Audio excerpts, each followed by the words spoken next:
Good morning. Today is, oh, looking who came to see us. Why are you outside of the fence? Because she didn't get cut inside. Oh, she keeps escaping. Same story as last year. Yeah, so welcome back. It is Saturday today. We've done a couple of videos recently where, especially on the weekends, where it's not really any particular topic. It's just whatever we're doing today. Yep. So it's morning. It's not even lunchtime yet.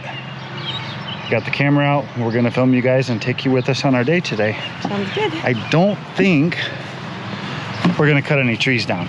So we've done a lot of videos recently where we've been cutting trees and a lot of tree cutting without you guys with us.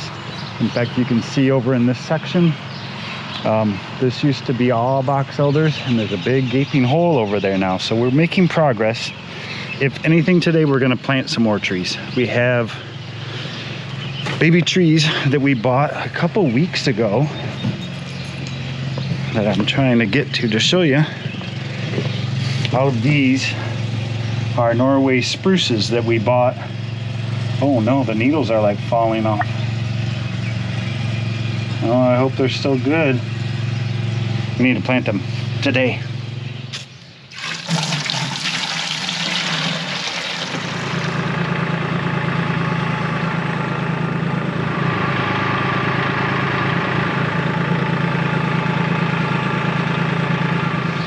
To be leaning a little bit though. Yeah, it is.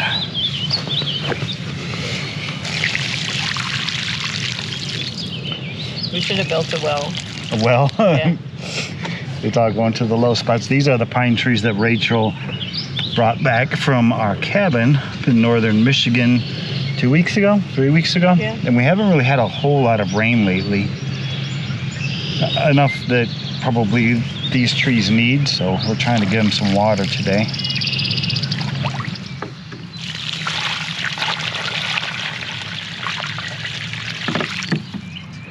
It's amazing. These ones also came from the cabin and we transplanted them 2 years ago. Yeah, I think so. Look how beautiful he's looking. Gosh. Just that the bark looks so healthy, all the new growth. So beautiful. I love it. We got a question recently. I feel like it was on our Facebook page. Somebody asked, I don't understand the point of planting pines because they are a fragile plant. Like during windstorms or things like that, they can break easy. And I get that, but we're all about bringing a lot of the native habitat that would have been on our homestead years and years ago. Pines and spruces are extremely native to Michigan. White pine is our state tree, and Todd found actually our state bird, which is the robin, loves nesting in spruces and pines. And he actually found a nest not long ago in one of the trees that we transplanted. So that was pretty cool. So this tree we planted 3 years ago, I think, or 3 or 4 years ago. It was basically a sapling, like tinier than my pinky and like 12 inches tall. We got it from our county conservation district for like $3, I think. A spruce tip. It's so tart. And this happens to be, I will put a picture right here of the robin eggs that I found 3 days ago. And now when you look at it, They're all gone. they are gone. Somebody or something came and got them. But don't this one is just about as tall as me now. Yeah, you need to have your vitamin C for the day. You want me to eat one of these? Are they really sour? Sour, yeah, hard. But they're excellent vitamin C source. So, Oh my gosh. yeah. Kind of like chewing gum a little bit, but Wow. yeah. Oh, it like explodes in your mouth. Let's show them our maples. Here, I'm going to take the sack off. You can't even see down in there so many leaves. I think, Todd, we've been peeking at them and we thought maybe they all made it. It's just this, within this last week, everything's bloomed out with leaves. But maybe we lost one on the other side. One didn't, not lost it, it never just, maybe never came to fruition. Yep. We came through this spring and we marked them all of how tall each one is. 523, and at the end of the season we'll put another mark how far they got. Yeah. It'll be fun to follow their journey, like the marking how tall your kids are on the door jamb. Yes. So we forget what variety this one is. This is one that we bought from the conservation district. Tiny little guy. And the deer came through the first year, I think, and completely decapitated it. But he has recovered so well and grown a very, very strong new leader. And it's such a beautiful, beautiful tree. Have you gotten like the whole picture of it? It's so gorgeous. Like, I'll stand behind it so you can see how wide and full. Just such a pretty, pretty tree. Oh yeah, here's the original decapitation. But he's recovered super well. So don't be discouraged if that happens to you. Trees know what to do. Just go slow. I was thinking, you mentioned the other day. This is one of the firs, by the way, that we just recently planted. Yeah. What was I saying? That's good, honey. That's good. You mentioned the other day, what are we going to do at the cabin for water when we get old? Yeah. And if... Besides your rain catchment system? Yeah. We want to do rainwater collection. If that doesn't work or we're not happy with the results, whatchamacallit, that guy, Mike, 50 Acres in the Cabin, the YouTube channel, he just hauls his water up. He has like a little tank he keeps on the back of his pickup truck. Yes, I want that idea, even if you, like in my mind, that's just so much simpler. You drain it, and as frequently as we're there, we probably fill it once a year.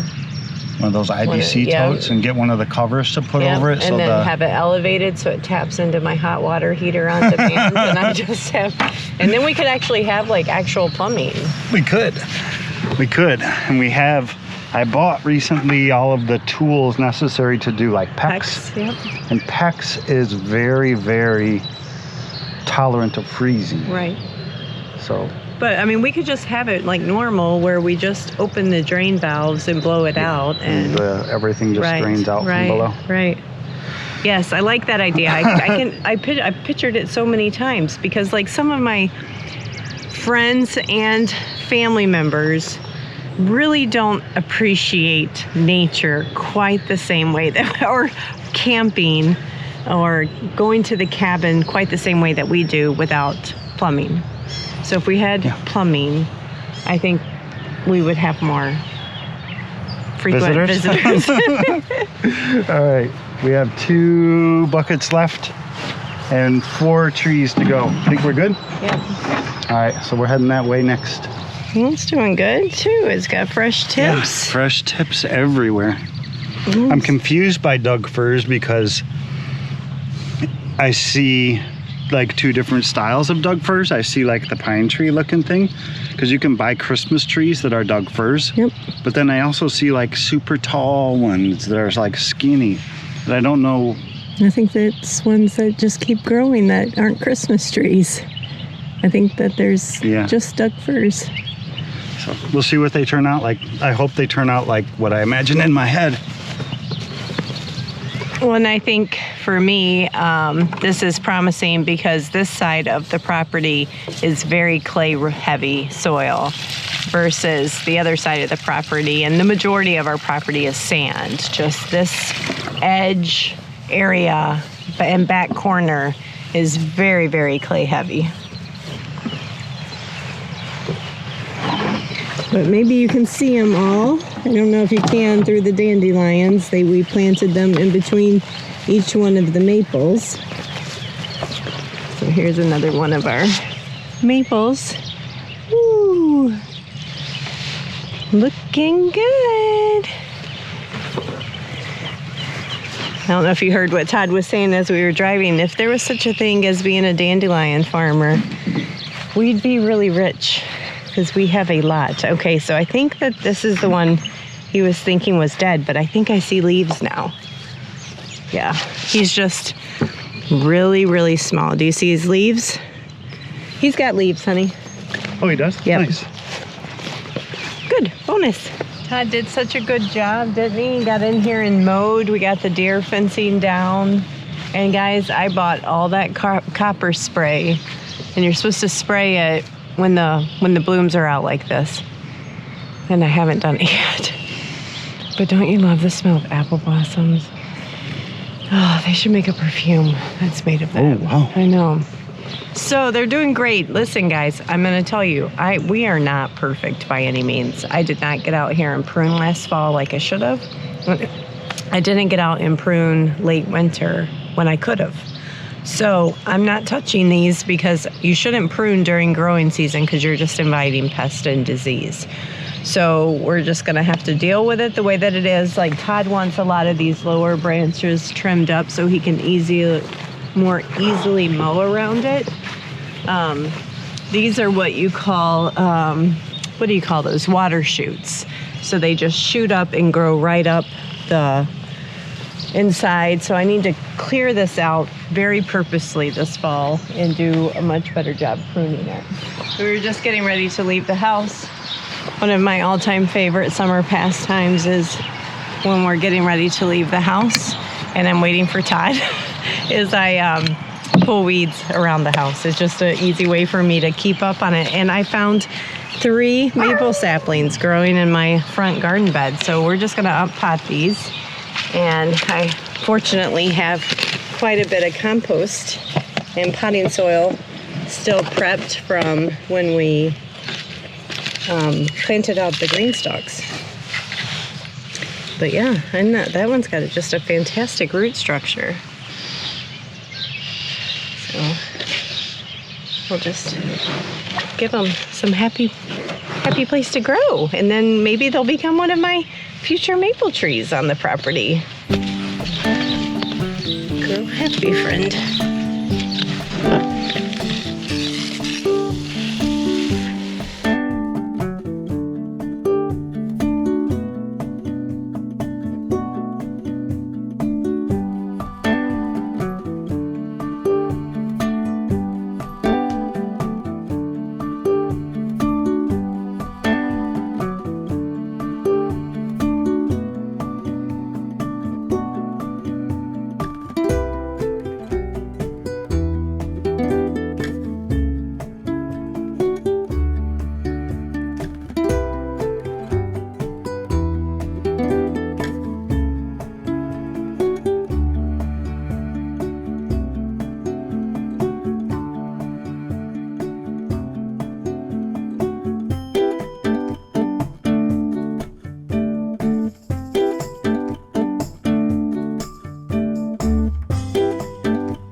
So I already did my Mother's Day fun thing that I would do every single year, which is Todd buys me hanging pots for the porch and whatever else I want. I did that Friday. So today's trip was only supposed to be about his mother and getting her what we wanted, but they had such great deals. And so I want to show you guys what I got. I don't know that I'll get it all planted today. I got Alyssum, I think that's how you say it. 2 colors to do just some edging and bordering. Anytime I shop, long time ago I stopped buying annuals and I only buy perennials and I add to it. And we have these growing wild here in Michigan, cardinal flowers. So I'm going to be adding some cardinal flowers. Hollyhocks to put back in the garden, flower garden. And then baby's breath, and I don't know what this one was, but it was cute. I'm going to do a flower pot on the porch with that. And then the rest of this tray is basil, celery, a pepper plant, my Cherokee purple tomatoes, some lemon verbena, and some dill to get started on my summer green stalk. So I love this time of year. I love adding flowers to everywhere around the property, but I think we're not doing that in today's video. We're gonna be planting some trees now with you guys. We found some pictures from 1972 of our home, an aerial photography like from a plane. And there used to be a driveway that ran right through this section of our property. And when we started digging, gravel. Big chunks. Not just normal gravel, like those cinders. But there's earthworms too. Yeah, so it's not terrible. Where we planted that cherry tree up front, we were worried that it was actually not even gonna make it. There was so much gravel up there, but it seems to be thriving so far. Yeah, I think it's probably good aeration, good drainage, not creating standing water, but you can see I'm digging through here. This is mostly dirt. But you can hear the gravel. Yeah. We'll just try to get some of the big pieces out, and then now we're hitting sand. Yeah. Long roots, holy cow. Look at that Oh, thing. jeez, oh Pete's. That's like 6 feet long. Get him way down in there. He'll find I'm his not way. gonna dig a 6-foot hole to bury a root. Hold on, let me do my finger thing. Okay. Big rock. We found more stuff in the bottom of this hole. I have no clue what it is. No clue. It's one of the bad things, I guess, about owning property where people have lived for almost 150 years is you don't know what was here a long time ago, or what people have done, what people have buried to try to hide. And there is something buried down in here. Yeah, for sure. This is all the sand. Let me hold him. He's a little lower, too low. Can you Too lift low? him up? Now these trees, I don't think we've said yet. Earlier in this video, we showed you guys some Douglas firs that we planted out back. These are our Norway spruces.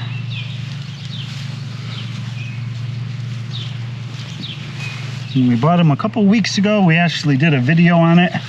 We paid $10 each for them. I got a little carried away and just pulled a ton of poison ivy out of my flower bed. I didn't realize what I was pulling until it was done. But we've got two right here, so that's our backyard. Eventually we're gonna finish our picket fence to the chicken coop. So we're putting two right here. It's gonna create privacy for the backyard, and also this is northeast.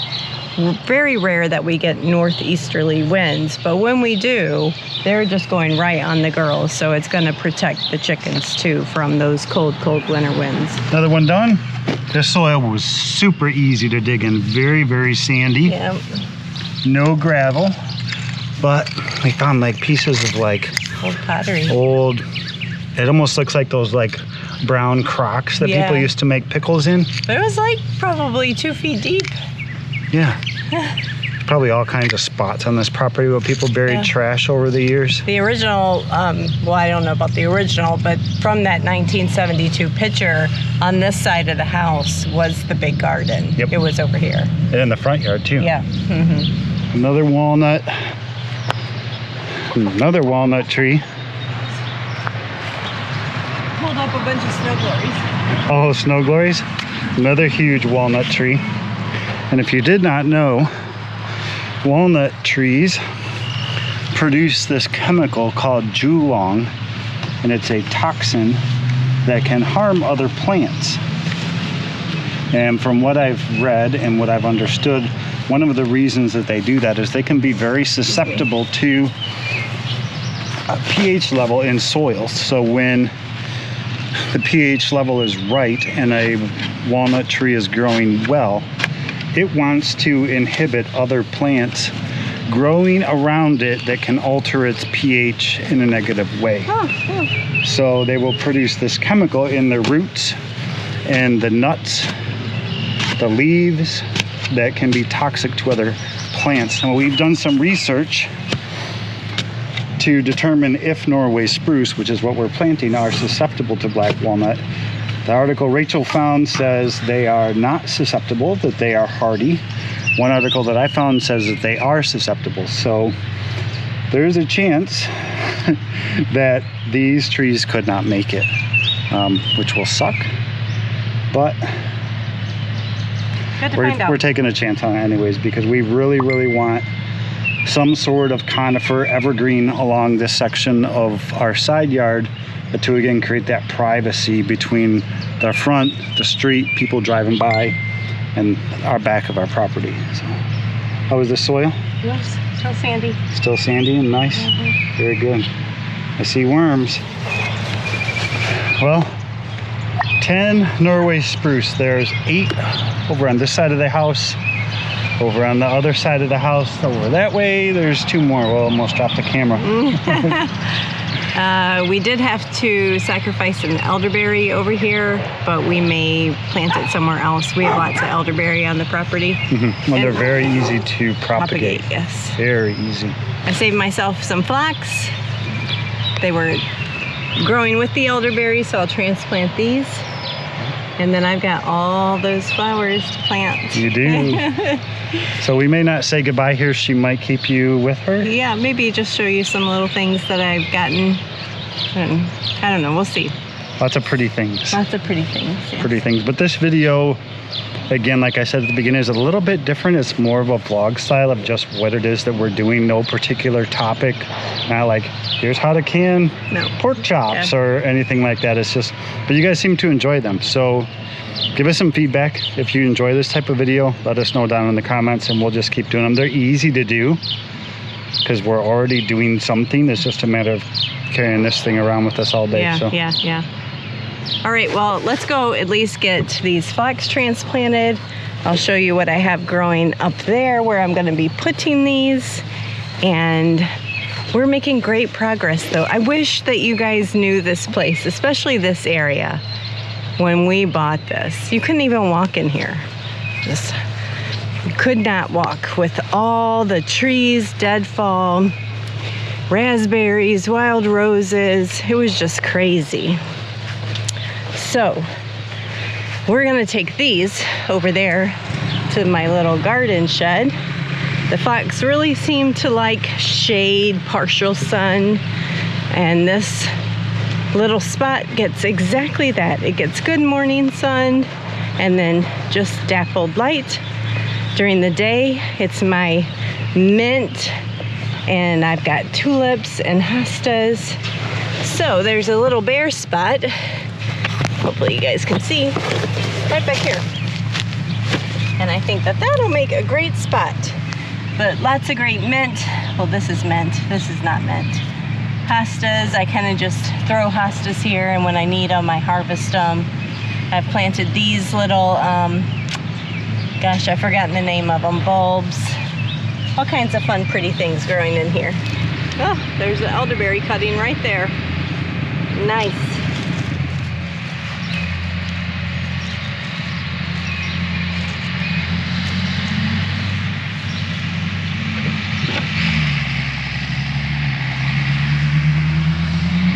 This is just an old antique croquet set that we leave around for decoration. I have this old pot that doesn't have a bottom. I think that would make a cute accent. Let's see, we'll put it this way. Nice. All right, grow well, my friend, in your new home. All right, well, while I have this elderberry start, I think that's an elderberry start. Pretty sure it is. It came off that root. We're going to fill up. This pot might be too big. Let me go get a different pot. I have a little tiny bit of potting soil mix left, and we'll get that one started. Something Todd and I often talk about is like having the tree farm as a, side business where trees and perennials, where we, grow and harvest a lot of our own crops here that grow naturally on the farm, and we just sell them. Blueberries, elderberries like this, things that propagate easily, hostas. I have a lot of beautiful perennials like black-eyed Susan, rhubarb, horseradish, lilies, just all kinds of things that maybe like when we retire, that's something that we would like to do. But I think to do that properly, we would need like a greenhouse to have a good setup. We just don't have space for like winter care. But we've done this really well where we have an elderberry right now on our side porch where I put the maples. I'll show it to you guys. We started it, I think he did it last year or 2 years ago, and we thought it was dead, but it came back. So we've been trying our hand at it. It's just time right now. Sometimes time leaves us. So there's my elderberry with the maples that we did earlier today. And here's the other elderberry. So we thought it was dead because all of these branches died off, but, excuse the weeds, but there's lots of new growth this year. So I think we're practicing now for the time when we may do that in the future. And it's something we both enjoy doing. We love trees, we love plants, so I think we might do it. All right, so let me show you what I got for Mother's Day. And then maybe we'll plant some of my new flowers together. So I told you in the last video, I like to make a lot of my own flower pots. So I did. I have these cute milk cans at my front porch steps. And I just go and harvest hostas. These are lilies. I put some honeysuckle vine in there, a little bit of wandering Jew. And I do those in the milk cans, and that wasn't present-wise for Mother's Day. Did I plant anything up here? Oh, yes.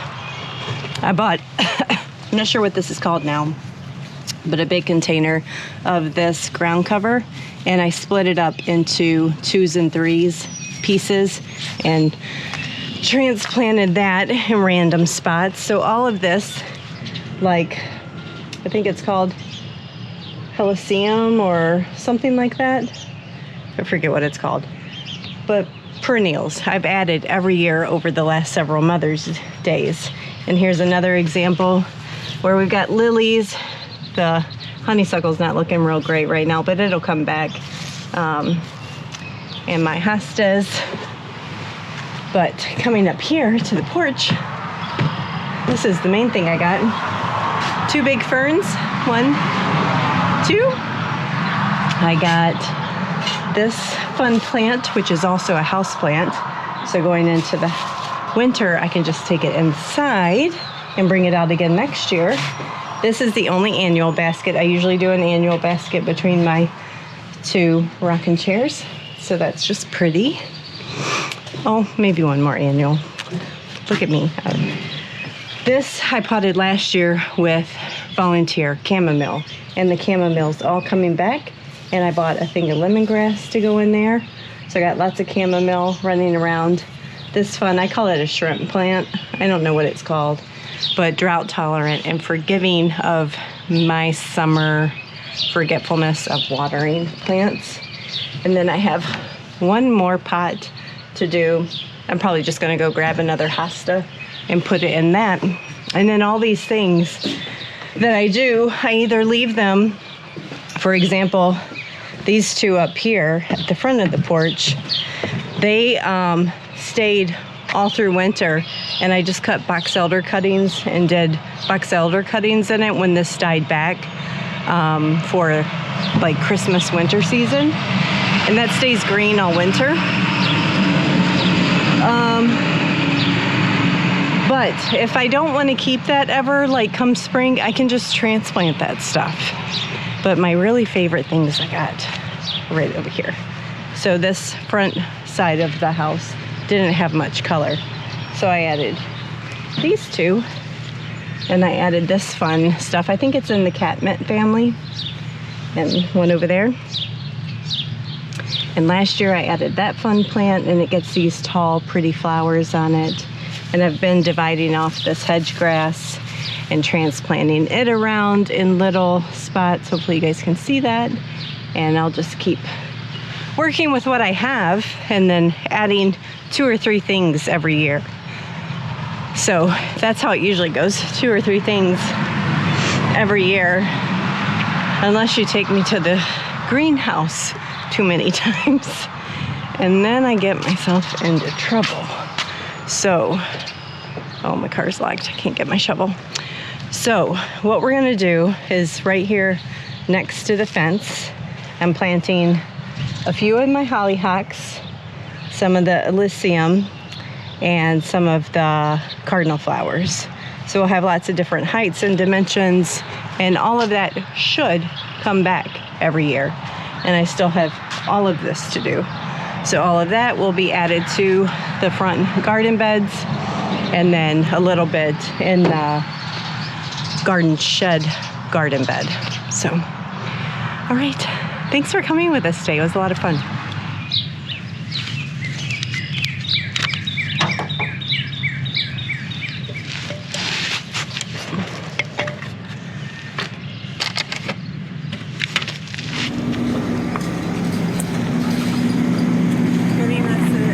Chocolate peanut butter shake. Okay.